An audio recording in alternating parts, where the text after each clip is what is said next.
Hey, Freq Radio heads. Pandemic Summer 2.0 has wound down. Now that it's fall, it's time for you to snuggle up with the feminist pop culture analysis you can only get from your good friends at Feminist Frequency Radio. And you know what would make everything even more cozy? Cuddling up with the community of listeners and supporters over on Patreon. Subscribers get early access to new episodes, bonus content, merch discounts, listener polls, and the occasional surprise treat. But when you sign up on Patreon, you won't just be supporting our feminist media analysis. You'll also be giving real, tangible support to our incredible games and online harassment hotline, which is our free, confidential, text message-based emotional support hotline. Head on over to patreon.com/femfreak to sign up now. There is such an abundance of horror that's set among the moneyed classes. It is comparatively rare to get a horror film that's set in the city.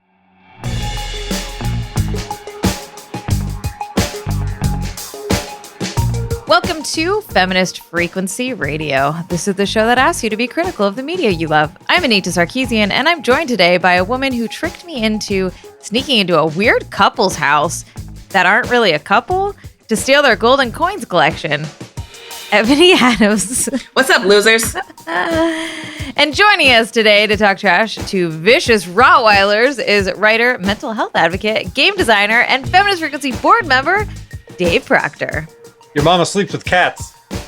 Dave, let the record show. In the script, I put Feminist Frequency friend, not just Feminist Frequency board member. So yeah, but like a board member is like an official friend, you know? Yeah, but like I want it to show the love. I mean, you're also a board member. Yeah, again, I want to show the love. I like the idea that board member is a higher classification than friend. Let's go with that. Anita's I mean, book. in the like official LinkedIn world, which is clearly where we exist. Which is what this podcast is for. This is who we're like. Our audience is on LinkedIn. Yeah. Okay. Okay. Whatever. Dave is like my best friend. Okay. He's awesome. I'm also your best board member. I mean, I don't go that far. Listen, no, see, better than me. They're not interchangeable. Friend and board member, not interchangeable in that particular phrasing. All right. On today's episode, we're going to laugh our way through a discussion of a film Ebony made me watch for our somewhat spooky series this October, in which we spend the month mostly, but not entirely, talking about horror movies. It is something so I'm exciting. So excited about. So exciting for me. All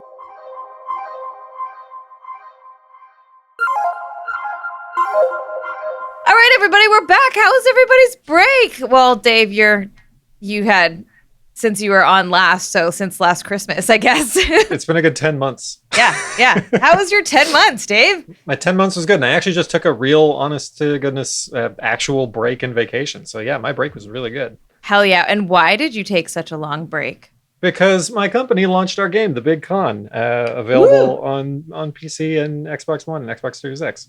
And I deserved a rest. and rest is important. We've been working on this, me and Dave, in our accountability meetings about deserving rest. It's great. She keeps me keeping always the only person to say, hey, you should book your next vacation. So I really appreciate that. That's me. Yeah. If anybody needs accountability to take a vacation, hit me up. I'm really good at telling you to do it. Right on. I should get paid for that. I should pay people to be like, when's your next vacation? That's not funny. Okay. But I do want to say. I'm just thinking how that would work. Like, a bunch of high-powered, wealthy people pay you to remind them to take vacations? Is that how you envision isn't it a life coach? Isn't that just like being a life coach? I was going to say it's like a self-care dom is what you. Ooh, now see, when you put it like that, I'm into it. I mean, I was about to make a joke about how I'd have to actually give a shit about people's lives and what they do, but when you phrase it like that, can I wear like cool leather outfits? Yeah, that's it. And then you just say like, hey, you should drink a glass of water in the morning or whatever. Well, but it would be like you have to. You have to. Yeah, there you right? go. I like this idea. Yeah. I'll make you feel bad into vacationing. So kind of going against the whole notion of self-care, you're going to make them feel bad. Yeah. Nice. Okay. Exactly. Into it. I guarantee there's probably people doing this on TikTok right now. Oh, for sure. Self-care doms. I'm going to look this up as soon as this podcast is over. I mean, I'm going to look it up during the podcast. Yeah, I was like, I'm actually really... If you have ever heard of a self-care Dom, please hit us up because I am so curious about this future career. No, I don't want those links in my Twitter feed. I do. No, I want to see them. And Twitter's the only thing that's live right now. So we are recording this on Monday when Facebook is down, which means all of Facebook's properties are down, which means that the rest of the world, not like America and Canada, who rely on WhatsApp as their primary form of communication, can now no longer communicate. Probably a good argument for not putting all those eggs in one basket. Huh? Yeah, You think? Someone was talking about how WhatsApp is basically like a utility. And the privatization of these utilities is such a problem. And I was like, okay, all my international friends either use Facebook Messenger or WhatsApp. So y'all, you're fucked no matter what platform you're on, right? Mm-hmm. And Instagram's down, and Facebook, who cares about Facebook proper anymore? Anyways, it's just very frustrating that's... it's frustrating that Facebook is so evil and owns everything that we use. I got a new Oculus Quest 2 that I was going to set up today, and then Facebook went down, and I can't do that now. Wow. Wait, is Oculus...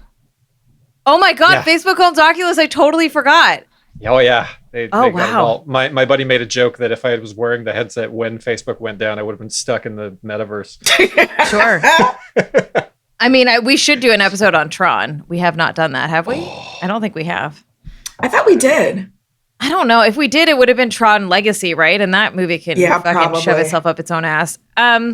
Before we move on to my opinions about things, I do want to say that Dave will be joining me on Thursday, October 21st. We're going to actually be streaming the Big Con and talking a little bit about the development of it on our Twitch channel, which is twitch.tv/femfreak. So if you want to, see the game, hear a little bit about it, please join us. I'm really excited. Yeah, 6:30 p.m. Pacific time on Thursday, October 21st. You can also watch the VOD afterwards. And that is also a great moment for us to announce that we are going to be streaming every Thursday again. We're coming back. It's going to be a little more sustainable for us. You're going to meet new people at Feminist Frequency. We're going to have a little regular streaming life on Twitch. So please join us. If you're not subscribed, if you're following us, yes. Mm-hmm. It is very confusing that all of these platforms use the same language for different things. So I'm like, subscribe to us on Twitch. I mean, sure, you can. Give us your money. But also, it's not the same as following, See, if only we had them centralized into one big Oh. All right, everybody. So, as we were trying to figure out the next, season schedule, I'm really excited. We've got some great things coming up with some fun guests. But Ebony did sort of talk me into doing some spooky Halloween episodes, and I said yes. And we will. So far, so bad. I don't know. Listen, Anita, when I say hey, we should do this or whatever, you should start saying no more because you never enjoy it. I never say no. I always say yes. Exactly. And then you're like, oh, crap, blah, blah, blah, blah, blah. I hate this. Why do I say yes to you? And I'm like, you can't say no. So this is all on you.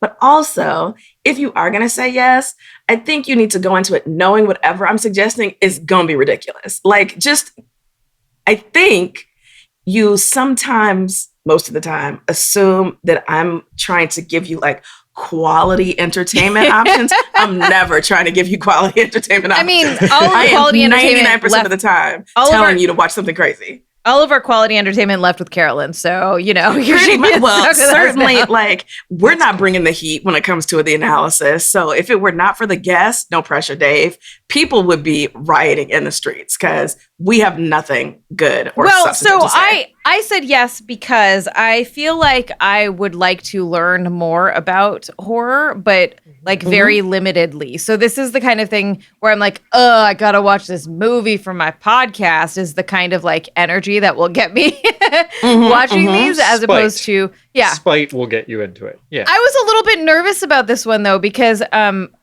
so in college I did costuming for a horror play which is a whole series of things that is so not me in any way whatsoever.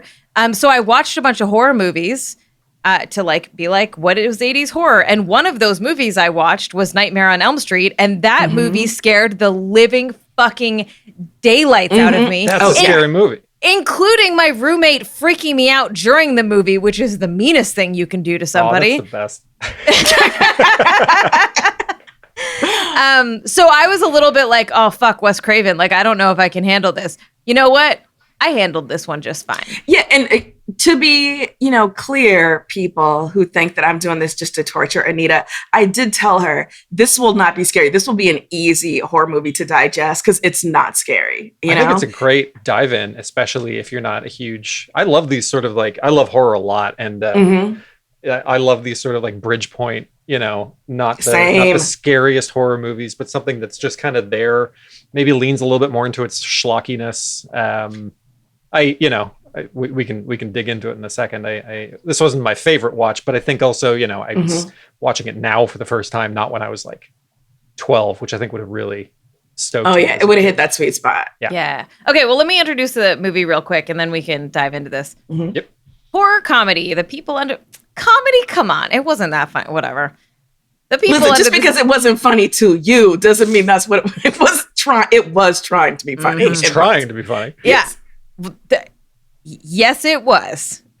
The People Under the Stairs hit movie screens in 1991, a truly weird offering from master of horror Wes Craven, the director best known for bringing Freddy Krueger to life in the iconic Nightmare on Elm Street franchise, or setting up the horror genre itself via the self-aware characterization of the Scream films. The People Under the Stairs is a decidedly unsettled statement on the terrors of the nuclear family, gentrification and displacement, and so much more. And if you just surrender to the deliberate ridiculousness of it, it's incredibly entertaining. So says Ebony, who wrote the script that I'm reading. For the first time on air. Yeah. Like, how could you tell? I could feel the venom behind you saying, like, master of horror. I mean, could hear the air quotes. Well, Ebony wrote quotes, so I read the quotes because I'm literally just reading what was given to me. I'm like one of those news anchors who like just reads shit and then you're like, oh, what did I just say live? What have I done? I mean, Wes Craven is definitely like iconically a horror director. Yes. I think that's a not unfair characterization of him, I guess. Look, here's the thing. Let's get into the thing. I really struggled. Like, there were many comments from my end being like, oh, Wes, like, why are you trying to write black characters? Like, there's just a lot of little bits and bobs here that just really irked me. It's really irked me. Give me some examples. We're obviously going to get into a bunch of this stuff. I think that there is, like, this interesting overarching, like, challenge to conservatism, right? The like sort of play on the conservative like nuclear family kind of thing. There's the challenge to landlords. There's like kind of low key critique of capitalism in here, which is like to me felt very periphery to the film. So it didn't the politics of it didn't suck me in a way to like be like, oh, this is really interesting. I think we're gonna get into that. I just at the beginning I was like, oh shit, this is like about a black kid and like these black people and like, that's cool. Are they all gonna die? That wouldn't be cool. I don't know. Also early 90s kind of sexism that's just sort of latently in the air and a lot of this stuff. So the combination of those two things, I think that there was a lot of like dialogue to me that felt like white man trying to write sort of thug black guy. So some choice lines that I pulled out was, maybe the president is going to make me president of pussy. Yeah. I busted this house's cherry was another one that I was like, cool. That's the comedy, y'all, that they're talking about. Right around that, though, is the most inappropriate line, but got the biggest laugh from me. Is when he said, you are 13 years old and you are too old for tit and too young for ass. Oh my God. I was like, we shouldn't, like, that one maybe wouldn't fly nowadays, but that's pretty good. Yeah. The best part of the whole movie was when when Fool was trying to get away from the Rottweiler that was attacking him by insulting him by saying your mama sleeps with cats to the dog. That poor dog, Prince, just exploited by this horrible couple and then meets a grisly end. First of all, I want to talk about like the world of this film and the building of this film, right? Because it is important that this is not a movie directed and written by someone who's completely new to the horror genre. I think something like People Under the Stairs only comes from someone who is well-versed in horror tropes and sort of manipulating those to tell a story, right? So this is not like a neophyte. So in as much as the film perhaps doesn't succeed in what it's trying to execute all of the time, nevertheless, I think you can't deny the construction of the film depends upon knowing how horror operates, right? And so one of the things that I find so interesting about this film is how it immediately sets up how we're supposed to understand it, which is it exists in a world that is like 2 degrees off the real, So we start with a tarot card reading. We start with archetypes, which is what happens in horror all of the time anyway. And so the fact that the film lays this bare for us and that, the main character, the little actor, Brandon Adams from Mighty Ducks. Yeah, exactly. Brandon Adams from Mighty Ducks and The Sandlot, right? Amazing. So you have this, 11, 12-year-old kid, whatever, right? His name is Poindexter, whatever, hilarious, but he's called Fool. His nickname is Fool. Like, again, we are dealing with character tropes. We are dealing with archetypes. We are not dealing with real people here.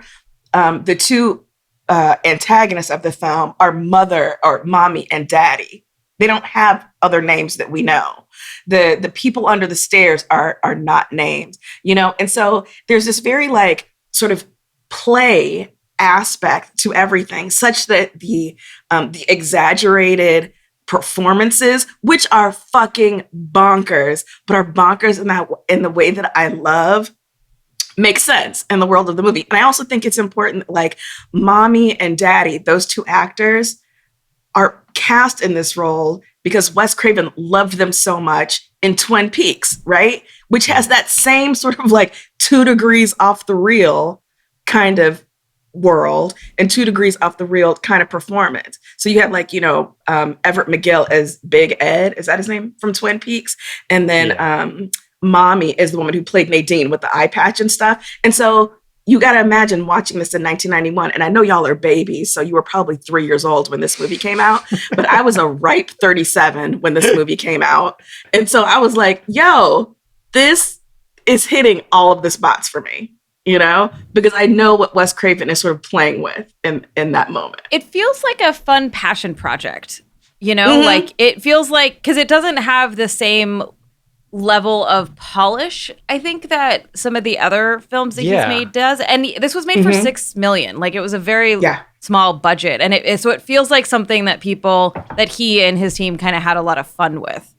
Well, you can't imagine that, like, a studio is going to say, oh, this is a film about people in the hood and the Black people survive at the end. And it's a critique of, Reagan era economics. Let me throw money at you for this. I'm really curious to know, why did this movie get made? Regardless of quality and stuff like that. And why is Wes Craven the one that's like, I want to tell this story?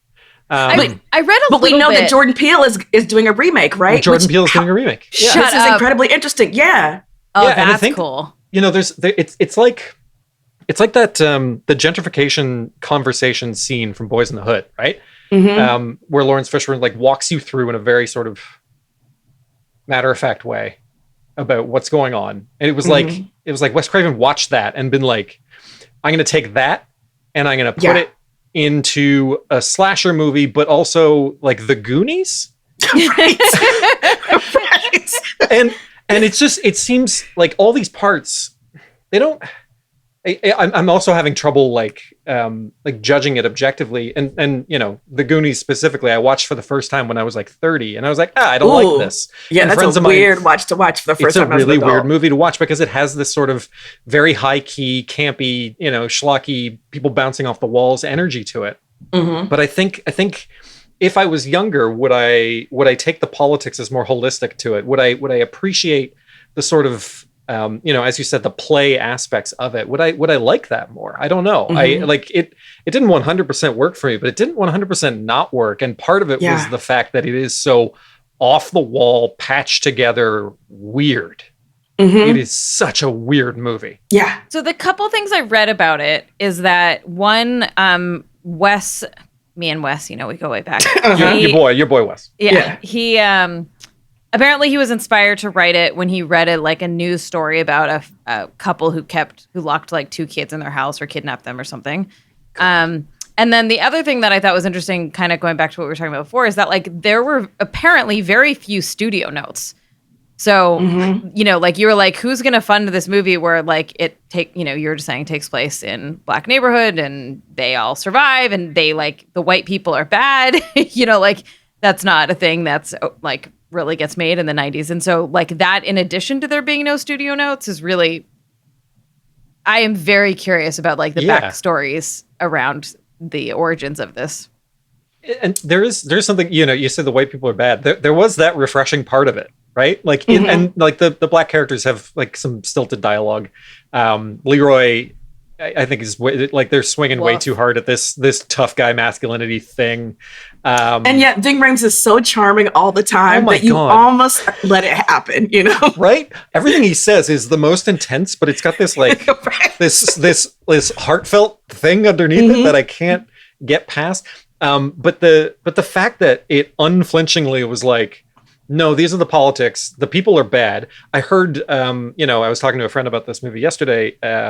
He's a huge fan of Wes Craven. He said, you know, some people say that Craven sort of stylized Mommy and Daddy after Ronald and Nancy Reagan, right? Because they've got this Reagan vibe to them, apart from the fact that they're carrying the baggage of the Reagan politics right into this film. Do you think Ronald Reagan has a full bondage suit?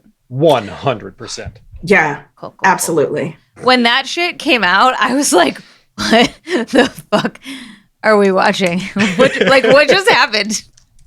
Well, and did, you know, Quentin Tarantino watch that and go, I'm putting that in Pulp Fiction. Ving Rhames is going to be in this, you know, like 100%. Clearly those are 2 elements that a film needs to succeed. Sign me up. So I want to talk a little more about like the politics part of this, because it was hard for me to like latch onto it, because it felt like bits and bobs, right? It was like little bits here, little bits there, kind of at the end. Even though, yes, it's an analogy for Reaganomics and conservatives and, you know, and like the idea that the house is the whole community, like, and they're trapped and these are the people who run it, whatever. And that if you don't speak or challenge anything, you can, you know, get by, right? Which is represented by Alice, the little girl that's like, quote unquote, their daughter. But it felt so piecemeal to me that even though those are themes that I am interested in, it didn't feel like integrated into the movie for me. It's interesting. I mean, for me, like that was the movie, but like I couldn't stop thinking about why is Fool there?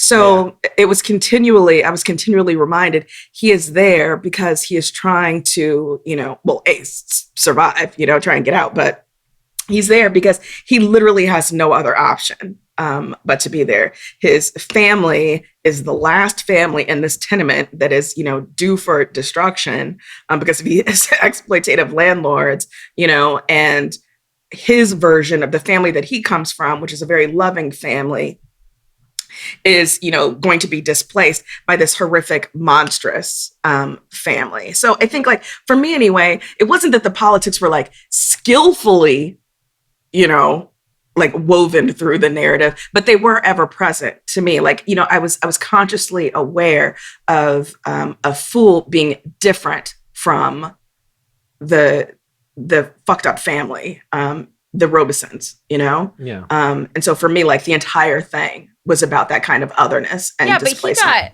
he got, sure, sorry, not but, adding to this, Mm-hmm. like Leroy was this really bad influence on Fool, trying to get this kid to come in on his, like, you know, kind of his life of crime, and, you know, but being like, this is the only way that we can get money. This is the only way we can survive. We got to get him in while he's young. So, you know, this kid is being modeled by Leroy's, like, macho, masculine sexism.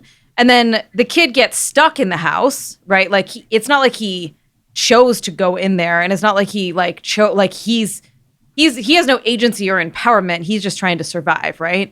But then he goes back voluntarily, right, to save Alice and to, you know, free the people and all that kind of stuff, which is cool. But there is a little bit near the end where it's like, well, the kid learned to be tough like Leroy, you know, like. Yeah, he does go into that. Like there is this sort of follow in the footsteps masculinity a little bit. And I was curious how they were going to pay that off. I think I even made a note where I was like, I wonder how much we're going to actually sort of punish Fool for being like Leroy or not. Which is interesting to me because in my reading, which is very hard for me to not do, I was like, oh, they're sort of justifying the death of Leroy by making him kind of a misogynist dickbag. But also, like, was it misogyn? Was it, like, widely considered misogyny in 1991, or is it just my reading of it today? And so was his sort of macho-ness that the kid is picking up, like, is there any commentary? Like, I don't feel like the movie had any commentary on it. It just felt like this is what empowerment to this boy is supposed to look like. No, I don't think that. Yeah, I think the film wants us largely to be entertained by Leroy and doesn't particularly demand any kind of value judgment. I don't think it's necessarily that the misogyny, like the kind of casual, you know, cool misogyny that is interlaced through pretty much everything he says didn't have the same impact in the 90s as that it didn't have the same impact in the 90s for certain characters. And I do think it's important that he is, you know, a Black man saying these things. But I don't think that when he dies, I don't think we consider it like it's not a loss that leaves us unaffected as an audience, right? Because as much of a fucking doofus as he is someone who is in his own horrible way trying to help take care of Fool and his family. Wait, you know? hold on. I take back my statement and I disagree with you. Okay. Because there's the scene right before, like, he dies where he is like, he's like, this is my hiding place. You go find your own. Mm-hmm. That was the moment when I was like, oh, he is also a villain in this, right? Like, he's not a good guy. And we're supposed to know that he's not a good guy because he's abandoning this kid. He feels no, like, protective effort to care for the kid. So I actually don't read it like that, like you were saying.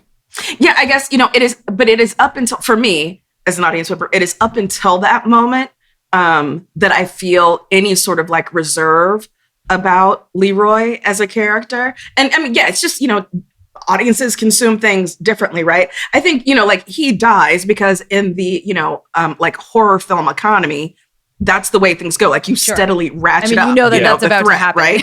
Right? Yeah, you know, like, you're not going to end. Everybody's not going to survive till the end of the flick. So I found it so interesting how the film doesn't suggest that there's any way for Fool to survive in the world that he inhabits and, you know, in West LA, because that's where this is set, other than by,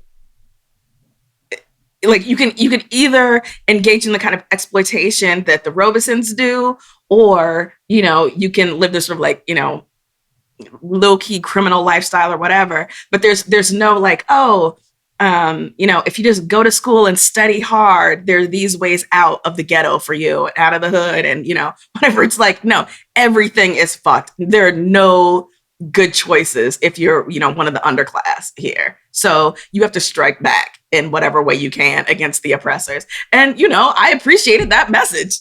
I agree with that message too. I think it's Fool going back to the house of his own volition that kind of sets him apart from Leroy. Because I think the movie does a lot of work at the beginning to like make Leroy into a sort of surrogate father figure. There's a really ham-fisted line where Fool says, "You think I got what it takes to be a doctor?" Like, I was like, what? You don't care. What are you doing? You don't care if he thinks that you can be a doctor. What is this?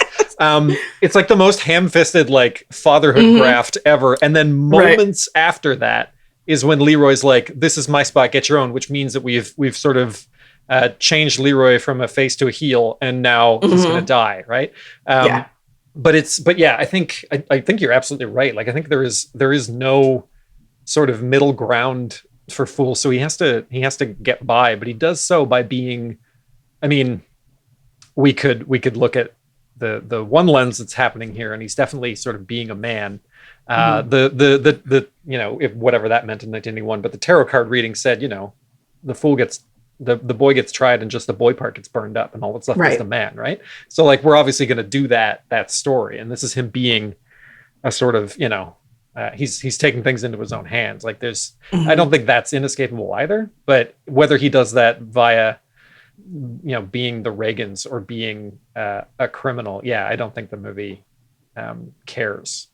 Yeah, and I mean, crucially, like, the only way the Robeson's order is upset is through like the solidarity of the underclasses, right? You know, like, Fool and the people under the stairs and Alice all have to work together to upset this malevolent force that's been oppressing all of them. So take note, people. I was like, when is this movie going to end? How big is this fucking house? Oh my God. Why are we going down the stairs again? Why is there inconsistency? And then Roach died, and I got actually sad. That was like, I was like, I don't care about this movie. When is it over? And I was like, I have feelings. Feelings have appeared. And then when he's writing on the furnace wall of the fucking dust of all the dead people, and just like being like, Alice, and you're like, yeah. I think this is the most sympathetic I've ever felt towards Sam Whalen as an actor. He like he's usually playing this character where I'm like, I don't like that guy. And they really, he's got such an expressive and wonderful face. Especially in this role. Like, he has that face, you know, he uses all the contours of his cheeks in every other movie. But like in this role especially, he's meant to look scary, but he's actually very smiley and pleasant. That's who he is. Yeah. Okay, I just looked him up because I'm like, who are you talking about? I have a note here that just says, the actor who plays Roach. Love that guy. He will always be the guy mumbling Amber into a mic trying to get win a radio contest for me. Because again, I am old. Can we talk about, so Dave, I guess this is more directed at you because you also love horror. And about where this movie comes in terms of like horror trends that wax and wane. So this movie comes out in 1991. Obviously, the first couple of Nightmare on Elm Streets have come out before this. Scream doesn't arrive until 1996. But I'm thinking about like the sort of larger horror landscape. One of the things that I really, again, appreciated, and y'all don't get it twisted, I am entertained by this movie. I wouldn't say it's a good movie. Okay, like I want to make that clear. But one of the things that I find so dissatisfying about a lot of contemporary horror is its placement. And I mean, specifically its geographic placement and how that reflects its sort of like cultural concerns, because there is such an abundance of horror that's set among the moneyed classes and like these out of the way estates, like, you know, sort of palatial family homes that are perhaps, you know, abandoned or, you know, perhaps just haunted, but people are still living in them or whatever, or are set in like, you know, these suburban enclaves, and the horror comes from like the invasion of, you know, like various forces meant to upset, that kind of order or whatever. Yeah. It is comparatively rare to get a horror film that's set in the city. And obviously we have things like The Purge. We have, Candyman, the remake of which, just came out. Yep. But it does seem to me that,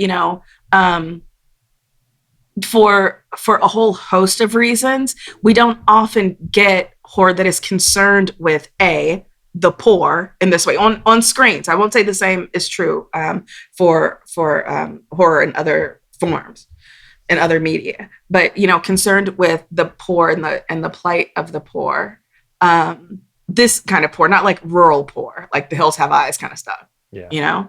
But I'm wondering if that's accurate. Like maybe it's just that I'm not aware of, all of the different sort of urban horror out there. I am not I studied a lot of this in school, but I wouldn't call myself a horror film scholar, but like I would call you a horror film scholar, Dave, and that is why you were invited on the pod. So then that's great. Then Dave Proctor, horror film scholar. Just add that to my bio. Master of horror. There's like the actual I don't think that there's anything that where horror terrorizes the poor. There's sci-fi like Attack the Block. That's more about sort of like I just watched that. God, it's so good. I mean, I've seen it before, but fuck, that movie's good. And but that's like the sort of psychological conceits of sci-fi are, we are dealing with an invading force, but what does that mean versus like we are dealing with an invading force, but we can't see it because it's horror. There's a little bit of a mental disconnect there. And I don't know that a lot of people, like a lot of horror is about the punishment of it, the sort of the trope, the morality play of it all. Right. I had this thought that like the gold coins of it make this very much a sort of like theatrical experience. Like, why is it gold coins? It doesn't mean anything other than like it's a very MacGuffin-y thing. And I really think the where this sits is that Wes Craven's space of horror critique. Like I think it's preemptive of something like Scream, where he's like, I'm going to put these tropes on display. And we're going to watch what happens when they shake out. And they're going to be after something that is anciently magical, like gold coins. Like it doesn't have anything, because like the only value there is that we're creating a myth now. I can't think of a movie like this, which is part of the reason that I did enjoy it. Like there's a lot of interest in the sort of class of it. Yeah. I would like to say though, there's a couple things that it reminded me of. From a horror perspective, one of them, and this is a very left field from the tone of this movie, but Texas Chainsaw Massacre, which is a very like the way that it is lit. Texas Chainsaw Massacre is not about hiding the monster in the shadows. It is about putting a big bright light on him while he chases someone around a house. Right. And it's horrifying for the spectacle, and it's incredible for that. And this is like that. It's we're watching it all happen. Like there's that. I think I'm really curious to see the Jordan Peele remake now, because I think you do a lot with lighting and tone and dramatic posture now with modern horror, that like the scene where they give Alice that incredible, horrible bath. That's horrific, but it's just kind of just happens, and you're just meant to watch it. We're not using the technique of film to kind of add tension, add tone, change the lighting, shock you. It's just like, I'm pointing the camera at this awful thing, which I think is an interesting lineage for this. And the other thing that it reminded me of is, and this is after by a long margin, is something like The Devil's Rejects, which again is like we just want you to watch it. I'm just going to show you depravity, and you're just going to watch it. And if you are uncomfortable with that, that's the point. If you're not uncomfortable with that, that's on you. And there's that sort of genre conceit, and I think that's what makes it really. I think that's one of the interesting things about it and like it is also the thing that makes it kind of campy to watch, because people are like slip sliding around a bunch of fallen stairs and stuff. Yeah, and I wonder, I'm just thinking this now, so I could be wrong. I would have to go back and watch it. I seem to recall there being fewer kind of POV camera angles used to in this film. And along with the lighting that you're talking about, it allows the audience to maintain a certain level of distance that we don't often get in horror films that are meant to sort of, engender kind of like creeping dread as we put ourselves in the place of the character who's walking through a spooky hallway that's, poorly lit, that hears things rustling to the side or whatever. Yeah, as you say, like this sort of like visual buffet of creepy buffoonery. Yeah. And you can see it all happen. And there's a sort of, inexorability to some of it. We are powerless to stop any of it or to suggest that, if you just do this, this wouldn't happen, or, don't do this and the killer can't find you, whatever. We're just watching it happen. And then when it's over, we move on to kind of the next set piece. Yeah. Yeah. Cool. Anita? I got nothing.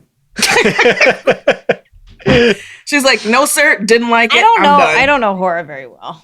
So I enjoyed just listening to you two talk about it. This is a really interesting thing to jump in on. I think if that's you don't know horror very well. Like, it doesn't necessarily mean it's a great starting point. Mm-hmm. Yeah. I don't know. It's such one thing I've learned to appreciate is that horror is actually a very wide-ranging genre. Mm-hmm. And I don't I try to be more specific when I say I don't like horror, because it's not like I love Rosemary's Baby. What's his face? Be damned. But yep. And like Get Out, like there was a double feature of Rosemary's Baby and Get Out when I was living in San Francisco, and was like, oh, that's fucking perfect, right? Like very similarly like psychological thriller type feels. But I don't like jump scares and I don't like gore. And so there's a whole lot of other kinds of films that have that type of psychological terror, or the types of like, impending doom shit that doesn't have as much of those qualities to it. So I'm trying to be a little more mindful of, not throwing the entire genre out. Yeah. We appreciate that. It's a big genre, and it's, it's like, it like anything, there's good and bad of a lot of it. In a couple of weeks, we're going to have Jessica Zolman back on, who loves horror. And we're going to watch Slumber Party Massacre.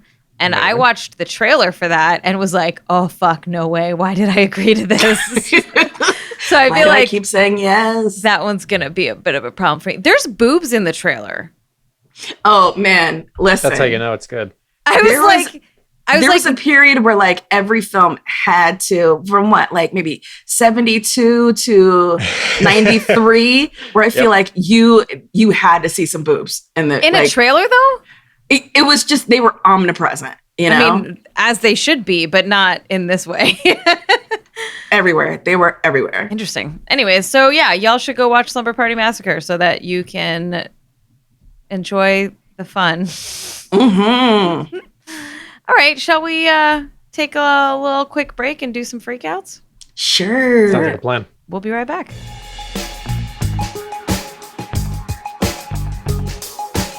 Hey there, podcast family. While you're enjoying the show today, why not head on over to Patreon and sign up to be part of the crew that makes the magic happen? That's right. When you become a subscriber, you offer us the help we need to keep making the show. So moonwalk on over to patreon.com/femfreak and sign up today. And now, back to the show. Now it's time to talk about what's been thrilling us, moving us, upsetting us, or infuriating us. Ebony, what do you got? Hey, everybody. So, like most right-thinking viewers, Do you mean correct thinking or like right thinking? I mean, correct thinking. Okay, just needed to be. I was like, "Who is my co-host? What happened?" Listen, I mean, is there really a difference? Yeah, I'm happy to have clarification. Yes, for the there is a difference. Who might be confused about whether my political orientation might have, shifted radically. Anyway, number 1 on Netflix, Squid Games. Y'all, come on, let's talk about it. This series manages to do in 9 bonkers bananas episodes what so many other shows could not do over a lifetime of syndication. So it is this Korean drama thriller. There's some, creepy stuff involved in it, but it is just absolute insanity from episode 1 to episode 9.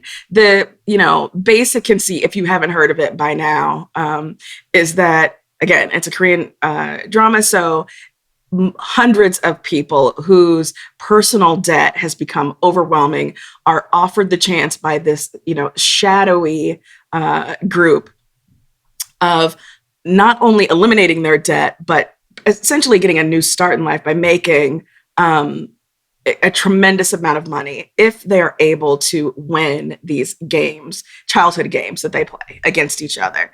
As becomes immediately apparent once they start playing, these childhood games are played to the death. And it goes from 0 to 120 and so quickly. It is so bonkers.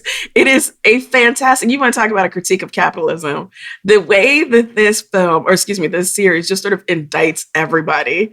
The characters are fantastic. The set design, the art design of this show is fantastic. You will have your heart broken many times during this show. It is so, so good. So Squid Games, if you've been passing by the thumbnail when you queue up Netflix, I encourage you, I implore you, I beg you, please just watch an episode. I guarantee you're going to start binging it. Yeah, I can't wait to start watching this show. It's so good. It's looking really good. Might start tonight. All right. Well, I'm freaking out about sex education, which I'm sure I freaked out about every season that it's been on, which is 3 now, because every season is so fucking good. God, it's so good. So if you don't know, Sex Education is a show on Netflix. It takes place in Britain. And it is about it's mostly about teenagers and having sex. I mean, that's true, but I'm also being a little reductive. What I think is so spectacular about this is not only are the performances really, really good and the acting's good and everyone's favorite, Gillian Anderson, is in it. And she is so good in it. And her outfits are so spectacular. I don't have her kind of energy, but if I ever did, I would want to dress like her every day. Anyways, I'm getting beside myself. Yep.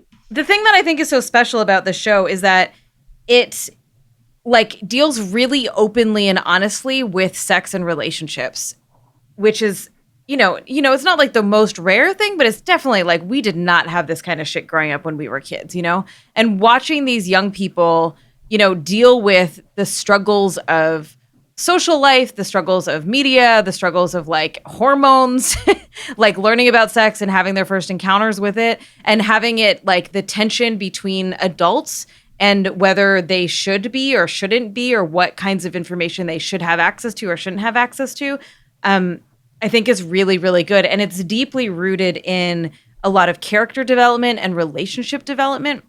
And it's fucking fantastic. It's 3 seasons, and I argue that the show it's just every season is very good, right? The showrunner, I don't know if it's the same showrunner for all 3 seasons, but if it is, that person clearly has a really solid handle on what this show should be and what kinds of stories and conflicts and relationships to tell in order to continue building the relationships of these people and what they're learning and how they're growing. Yeah, it has a consistent, really positive model of all the things that you want to see in a show like this too. It is never exploitative. It is never, hurtful. It's a really good show. It is exactly what, I probably could have benefited from as a teenager, and I'm glad that it exists. Yeah. It's so good. Have you watched it all, Ebony? I have not. And I want to. You don't like watching teenager stuff, though. That's not necessarily true. I think, we've talked about this before. My problem comes about when something is billed as being about teenagers, but it's clear that they're just sort of like costumes for the adult writers sort of shit. And the people don't actually talk or look like actual young people. But I've seen so many memes from it and stuff that I'm like, yeah, this seems like something I would like. I would really be interested just because I don't have that issue, Ebony, but I know what you're talking about. I'd be curious to know if this is doing that for you, because I don't think it does. Yeah. I think it is a very, I think the part that I really love, while we are dealing with like sex in a very mature way and stuff like that, the part that I really love about the show is when the kids fuck up and they're just kids. Yeah. And I think that's very present in that. I mean, whether or not it was how a writer behaved in high school, I think it still lands, for me. I'd be curious to know. Yeah. It's interesting because there's a very low key like exaggeration going on, but in a way that feels very like integrated into reality, if that makes sense. Does that track for you, Dave? Yeah, no, absolutely. It's I mean, we have to exaggerate these things so that they feel more real. As ridiculous as that sounds, that's just how we tell a story. Yeah, no, it's absolutely true. And there's something really like fun about it. Like the show is very fun while also dealing with very serious issues. And I think that that's also part of the modeling of like talking about sex openly is like, it's also fun. Like it should be fun. It should be like interesting and engaging and all of that. So anyways, highly recommend it. I recommend watching all the seasons. I suspect you could just start at any season and enjoy it, but I think you get a lot more out of it if you like saw the journey of these characters. Yeah, the relationships build and change over time too. That I think the value of watching them grow is pretty high. Yeah. Yeah. All right, everyone. If you want to submit your own freak out, please do that at feministfrequency.com/freakout. That's FREQOUT.